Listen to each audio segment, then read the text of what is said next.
Imagine करो एक ऐसा राज्य जो अकेला पूरे देश की जीडीपी का सबसे बड़ा हिस्सा कंट्रीब्यूट करता है। एक ऐसा राज्य जहां सिर्फ कल्चर और सिनेमा नहीं बल्कि फाइनेंस, ट्रेड और इंडस्ट्रीज का भी एम्पायर खड़ा है।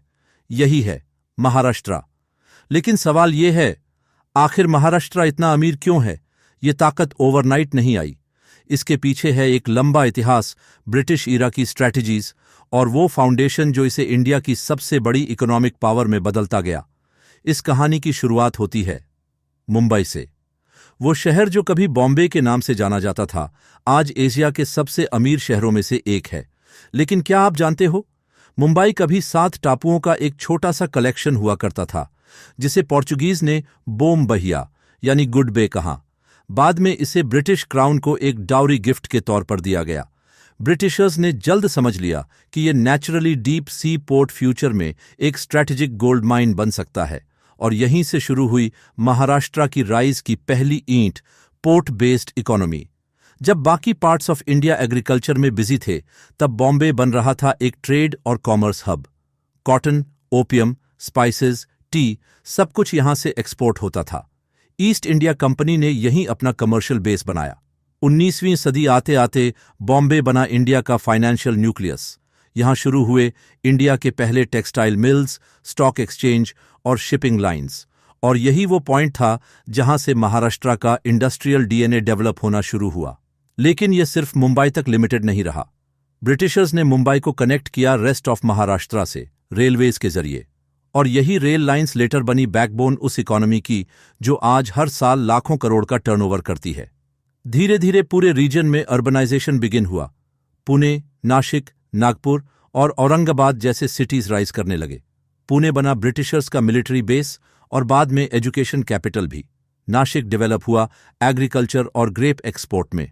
औरंगाबाद बना ऑटो और टूरिज्म इंडस्ट्री का हब, और नागपुर देश का एग्जैक्ट जियोग्राफिक सेंटर बन गया लॉजिस्टिक्स और कनेक्टिविटी का पावर हाउस। लेकिन एक मोमेंट आया जिसने इस स्टेट की डेस्टिनी हमेशा के लिए बदल दी। इंडिपेंडेंस के बाद 1960 में बॉम्बे स्टेट का बंटवारा और महाराष्ट्र के रूप में एक नए राज्य का गठन। अब लीडरशिप हाथ में थी मराठी स्पीकिंग पॉलिटिशियंस और एडमिनिस्ट्रेटर्स के, जिन्होंने इनहेरिटेड किया एक strong industrial setup, high literacy rate और पोर्ट इकोनॉमी। स्टेट गवर्नमेंट ने अर्ली ऑन रियलाइज कर लिया कि अगर महाराष्ट्र को स्ट्रांग बनाना है तो उसे रिलाई करना होगा मल्टीपल पिलर्स पर, ना कि सिर्फ एग्रीकल्चर।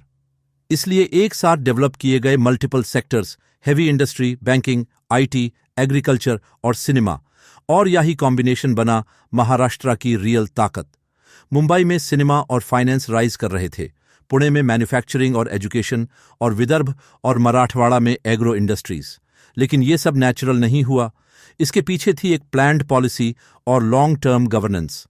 महाराष्ट्र ने अर्ली 70s से ही इंडस्ट्रियल जोन्स डेवलप करना शुरू किया, जैसे MIDC, Maharashtra industrial development corporation.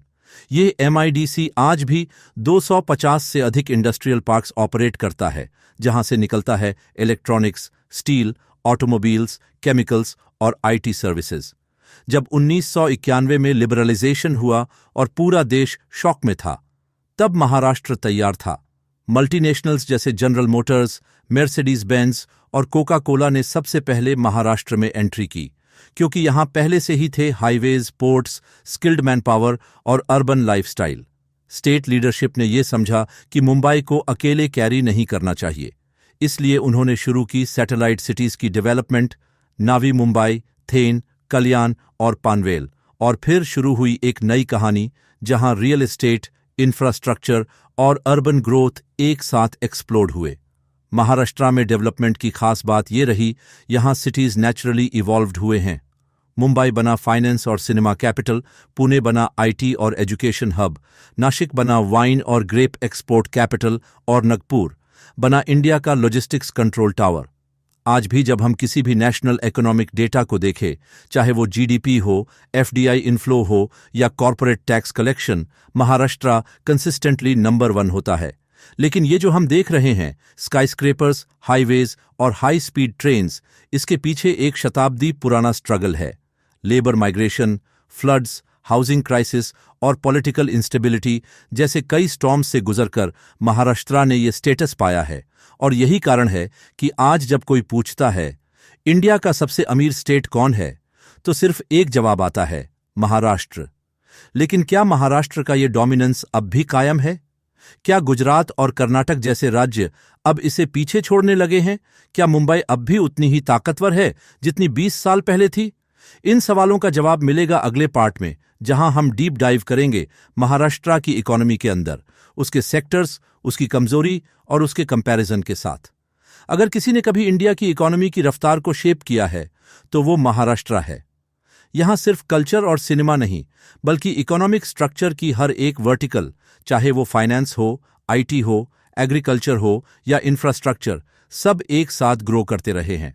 और शायद इसी बैलेंस की वजह से महाराष्ट्र दशकों से बना हुआ है भारत का सबसे अमीर राज्य। लेकिन सवाल है, इस ताकत की असली जड़ें कहां हैं? शुरुआत करते हैं जीडीपी से। महाराष्ट्र का ग्रोस स्टेट डोमेस्टिक प्रोडक्ट यानी जीएसडीपी करीब 33 लाख करोड़ के आसपास है, जो पूरे इंडिया की टोटल जीडीपी का लगभग 14% है। मतलब हर 100 रुपये जो इंडिया की इकोनॉमी में सर्कुलेट होता है, उसमें 14 रुपये महाराष्ट्र से आता है। जीडीपी के मामले में ये न सिर्फ सभी स्टेट्स से आगे है, बल्कि कई देशों से भी, जैसे पोर्चुगल, ग्रीस या इवन न्यूजीलैंड। लेकिन ये जीडीपी आती कहां से है? क्या ये सिर्फ मुंबई जनरेट करता है? जवाब है नहीं। महाराष्ट्र की इकोनॉमी एक डाइवर्सिफाइड बीस्ट है। इसके 3 मेन पिलर्स हैं, फाइनेंस, आईटी एंड इंडस्ट्री और एग्रीकल्चर। सबसे पहले बात करें फाइनेंस की। मुंबई को यूं ही फाइनेंशियल कैपिटल ऑफ इंडिया नहीं कहा जाता।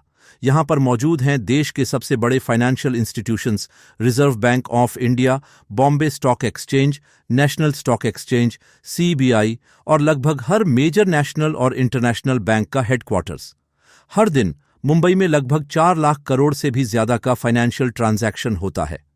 ये शहर सिर्फ इक्विटी या बैंकिंग का हब नहीं, बल्कि insurance, mutual funds, commodity exchange और वेंचर कैपिटल का भी नर्व सेंटर है। Mutual fund assets under management का एक बड़ा हिस्सा यहीं से कंट्रोल होता है। फॉरेन इन्वेस्टर्स भी सबसे पहले मुंबई अप्रोच करते हैं, क्योंकि यही गेटवे है इंडियन इकोनॉमी का। लेकिन आज की इकोनॉमी सिर्फ फाइनेंस से नहीं चलती। आज का गेम है टेक्नोलॉजी और इंडस्ट्री का, और इस एरिया में महाराष्ट्र की ताकत का नाम है पुणे। पुणे, एक ऐसा शहर जो कभी पीस और पेंशनर्स का होम कहा जाता था, आज बन चुका है इंडिया का fastest growing tech city. Infosys, Wipro, TCS, Cognizant, Capgemini, IBM, tech Mahindra, हर बड़ी आईटी कंपनी यहां मौजूद है। पुणे की खासियत सिर्फ टेक पार्क्स नहीं, बल्कि उसकी यंग, हाईली स्किल्ड वर्कफोर्स है। सिटी के पास हैं टॉप इंस्टीट्यूशंस जैसे आईआईटी बॉम्बे, सीओईपी, सिम्बियोसिस और डजन्स ऑफ इंजीनियरिंग कॉलेजेस, जो हर साल हजारों ग्रेजुएट्स प्रोड्यूस करते हैं। लेकिन पुणे की ताकत सिर्फ आईटी नहीं, ये ऑटोमोबाइल मैन्युफैक्चरिंग का भी कैपिटल है। Bajaj, Mercedes Benz, Volkswagen, Tata motors, इन सभी की मासिव प्रोडक्शन यूनिट्स इसी रीजन में हैं। पुणे के साथ साथ औरंगाबाद और नासिक भी बने हुए हैं ऑटो, फार्मा और वाइन इंडस्ट्री के पावर क्लस्टर्स। औरंगाबाद, एक हिस्टोरिकल सिटी, आज इंडिया की largest auto component manufacturing hubs में से एक बन चुका है। और नासिक, उसे इंडिया का वाइन कैपिटल कहा जाता है। सूला, यॉर्क, जाम्पा, सभी विनयार्ड्स इसी रीजन में हैं, और यहीं से शुरू होती है ग्रेप एक्सपोर्ट की पूरी वैल्यू चेन। लेकिन अगर हम सिर्फ अर्बन इकोनॉमी की बात करें तो कहानी अधूरी होगी। महाराष्ट्र की तीसरी मेजर ताकत है एग्रीकल्चर। हां, ये सच है कि एग्रीकल्चर महाराष्ट्र की टोटल जीडीपी का सबसे छोटा हिस्सा कंट्रीब्यूट करता है, लेकिन रूरल पॉपुलेशन और एम्प्लॉयमेंट के लिए ये अब भी बैकबोन है। Maharashtra is one of the top producers of sugar cane, cotton, onion, grapes, turmeric और सिट्रस फ्रूट्स जैसे ऑरेंजेस, खासकर नागपुर रीजन से। नागपुर ऑरेंजेस की तो दुनिया भर में पहचान है। प्रॉब्लम यह है कि एग्रीकल्चर में अक्सर ड्राउट, फ्लड्स और फार्मर डिस्ट्रेस हेडलाइंस बनाते हैं। But behind that Maharashtra silently create करता है एक मैसिव एग्रो एक्सपोर्ट इंफ्रास्ट्रक्चर, जिसमें कोल्ड चेन्स, प्रोसेसिंग यूनिट्स और कोऑपरेटिव्स एक्टिव हैं।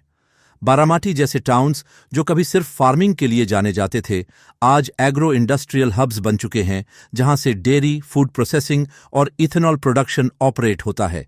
अब बात करते हैं उस इनविजिबल फोर्स की, जिसे हम कहते हैं इंफ्रास्ट्रक्चर। अगर किसी स्टेट ने कंसिस्टेंटली इन्वेस्ट किया है इन रोड्स, हाईवेज, पोर्ट्स और मेट्रो नेटवर्क्स, वो है Maharashtra. Mumbai trans harbour link, Samruddhi Mahamarg expressway, Mumbai metro expansion और नावी मुंबई इंटरनेशनल एयरपोर्ट, ये सारे मेगा प्रोजेक्ट्स महाराष्ट्र को नेक्स्ट लेवल इंफ्रास्ट्रक्चर स्टेट बना रहे हैं। Jawaharlal Nehru port trust JNPT, India का सबसे बड़ा कंटेनर पोर्ट यहीं पर है। यहां से हर साल लाखों कंटेनर शिप होते हैं, making it India's primary maritime trade gateway. और अब एक नया विजन है, MTHL और कोस्टल रोड प्रोजेक्ट्स के जरिए मुंबई को स्मूथली कनेक्ट करना बाकी महाराष्ट्र से। ये सब मिलकर बनाते हैं एक अनबीटेबल इकोसिस्टम, जहां फाइनेंस, IT, इंडस्ट्री, एग्रीकल्चर और इंफ्रास्ट्रक्चर एक साथ ग्रो करते हैं। लेकिन इतनी ताकत होने के बावजूद क्या महाराष्ट्र अब भी नंबर 1 बना रह सकता है? गुजरात अग्रेसिव इंफ्रास्ट्रक्चर गेम खेल रहा है, कर्नाटका रैपिडली राइज कर रहा है IT और इनोवेशन में, और यूपी पॉपुलेशन और प्रोडक्शन में लीप मार रहा है। Is Maharashtra slipping? क्या मुंबई अब भी इंडिया की फाइनेंशियल किंग है? क्या पुणे बैंगलोर को पीछे छोड़ सकता है? और क्या रूरल महाराष्ट्र उस स्पीड से डेवलप हो रहा है जैसे अर्बन सेंटर्स? इन सवालों का जवाब मिलेगा पार्ट 3 में, जहां होगा कंपैरिजन, क्राइसिस और वो सच जिसे कोई ओपनली डिस्कस नहीं करता। महाराष्ट्र डेकेड्स से इंडिया की इकोनॉमी का क्राउन होल्डर रहा है, GDP में नंबर 1, फॉरेन इन्वेस्टमेंट में नंबर 1 और इंडस्ट्री में अनबीटेबल। लेकिन आज रेस में और भी कंटेंडर्स हैं, गुजरात, कर्नाटका, तमिलनाडु और यहां तक कि उत्तर प्रदेश तक। अब सवाल उठता है, क्या महाराष्ट्र आज भी नंबर 1 है या फिर एक साइलेंट शिफ्ट शुरू हो चुका है? इसका जवाब आसान नहीं है, क्योंकि अब गेम सिर्फ नंबर्स का नहीं, बल्कि परसेप्शन, पॉलिटिक्स और प्लानिंग का भी है। चलो शुरू करते हैं एक रियल कंपैरिजन से, महाराष्ट्र वर्सेस गुजरात। गुजरात ने पिछले 2 दशकों में जिस स्पीड से इकोनॉमिक इंफ्रास्ट्रक्चर खड़ा किया है, वो बेमिसाल है। मुंद्रा पोर्ट, गिफ्ट सिटी और वाइब्रेंट गुजरात जैसे इनिशिएटिव्स ने उसे एक बिजनेस फर्स्ट इमेज दिया है। लेकिन महाराष्ट्र अब भी GDP में आगे है, 33 लाख करोड़ से अधिक गुजरात अभी है 25 लाख करोड़ के आसपास। लेकिन डिफरेंस ये है, गुजरात की ग्रोथ रेट तेज है, महाराष्ट्र की मैच्योरिटी ज्यादा। गुजरात अग्रेसिवली पुश कर रहा है SEZs, क्लीन एनर्जी और लॉजिस्टिक्स को, वहीं महाराष्ट्र ऑलरेडी एक कंसोलिडेटेड पावर हाउस बन चुका है। फाइनेंस की बात करें तो मुंबई अब भी है इंडिया की financial capital. RBI, BSE, NSE और कॉर्पोरेट हेडक्वार्टर्स अभी भी यही हैं। लेकिन धीरे धीरे फाइनेंशियल सर्विसेज का डिसेंट्रलाइजेशन शुरू हो चुका है। गिफ्ट सिटी गुजरात में राइज कर रहा है एक ऑल्टरनेट फाइनेंशियल हब के तौर पर। फॉरेन इन्वेस्टर्स वहां जा रहे हैं क्योंकि वहां टैक्स बेनिफिट्स हैं, स्ट्रीमलाइंड पॉलिसीज हैं और फ्यूचरिस्टिक इंफ्रास्ट्रक्चर है। क्या ये मुंबई की मोनोपोली को चैलेंज करेगा? शायद नहीं आज, लेकिन कल डेफिनेटली पॉसिबल। अब बात करते हैं कर्नाटका और तमिलनाडु की। बैंगलोर, इंडिया का सिलिकॉन वैली, IT सेक्टर में पुणे और मुंबई दोनों से आगे निकल चुका है। स्टार्टअप्स, यूनिकॉर्न्स, इनोवेशन सब बैंगलोर में एक्सप्लोड हो रहा है। चेन्नई और कोयम्बटोरे मैन्युफैक्चरिंग और टेक्सटाइल में एग्रेसिव राइज कर रहे हैं। लेकिन महाराष्ट्र की ताकत है उसका बैलेंस्ड ग्रोथ मॉडल। जहां बाकी स्टेट्स 1 या 2 सेक्टर्स में शाइन कर रहे हैं, वहीं महाराष्ट्र हर वर्टिकल में प्रेजेंट है। अब बात करते हैं एक राइजिंग जायंट की, उत्तर प्रदेश। यस, अभी यूपी GDP में पीछे है, लेकिन पॉलिसी पुश, इंफ्रास्ट्रक्चर बिल्डअप और इंडस्ट्रियल कॉरिडोर्स ने उसे नेशनल रडार पर डाल दिया है। लेकिन महाराष्ट्र की रियल टेस्ट अभी बाकी है, माइग्रेशन, गवर्नेंस और पॉलिटिकल स्टेबिलिटी। मुंबई जैसे शहर आज भी अट्रैक्ट करते हैं लाखों माइग्रेंट्स, लेकिन housing crisis, traffic congestion, pollution और हाई कॉस्ट ऑफ लिविंग लोगों को पुश कर रहे हैं बाहर की ओर।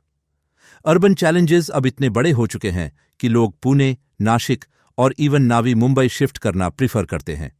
मेट्रो और हाईवे प्रोजेक्ट्स चल रहे हैं, लेकिन स्लो एग्जीक्यूशन और पॉलिटिकल टग ऑफ वॉर ने कई बार स्टेट की मोमेंटम को डिस्टर्ब किया है। Political instability, frequent CM changes, regional tensions और एडमिनिस्ट्रेटिव डिलेज, ये सब महाराष्ट्र की लॉन्ग टर्म प्लानिंग को इफेक्ट करते हैं और इसी गैप का फायदा उठा रहे हैं बाकी स्टेट्स, जो सिंगल पार्टी स्टेबल गवर्नमेंट्स के साथ तेजी से डिसीजंस इंप्लीमेंट कर रहे हैं। अब सवाल उठता है, क्या महाराष्ट्र का डिक्लाइन शुरू हो गया है? नहीं। रियलिटी ये है, महाराष्ट्र एक मैच्योर इकोनॉमी है। जहां बाकी स्टेट्स अभी राइज कर रहे हैं, महाराष्ट्र पहले ही पीक कर चुका है और अब उसे रीइन्वेंट करना होगा। फाइनेंस से आगे बढ़कर टेक और ग्रीन एनर्जी में अग्रेसिवली इन्वेस्ट करना होगा। रूरल और अर्बन डिवाइड को ब्रिज करना होगा और ब्यूरोक्रेसी को स्ट्रीमलाइन करके बिजनेस फ्रिक्शन कम करना होगा। मुंबई को सिर्फ इमोशनल कैपिटल नहीं, बल्कि डिजिटल और ग्लोबल फाइनेंशियल पावर हाउस में ट्रांसफॉर्म करना होगा। पुणे को बैंगलोर से तेज बनाना होगा, not just in IT but also in innovation and startups. और महाराष्ट्र के एग्रीकल्चर को ड्राउट प्रूफ और फ्यूचर रेडी बनाना होगा, क्लाइमेट चेंज के थ्रेट को ध्यान में रखते हुए। तो क्या महाराष्ट्र अभी भी सबसे अमीर है? यस। लेकिन ये सवाल अब सिर्फ वेल्थ का नहीं, बल्कि एजिलिटी, अडेप्टेबिलिटी और फ्यूचरिस्टिक विजन का है। और इस रेस में जो स्टेट सबसे तेज बदलाव एक्सेप्ट करेगा, वही बनेगा इंडिया का अगला इकोनॉमिक सुपर किंग। महाराष्ट्र अभी भी रेस में सबसे आगे है, लेकिन अब उसे अपने ही शैडो से तेज भागना होगा।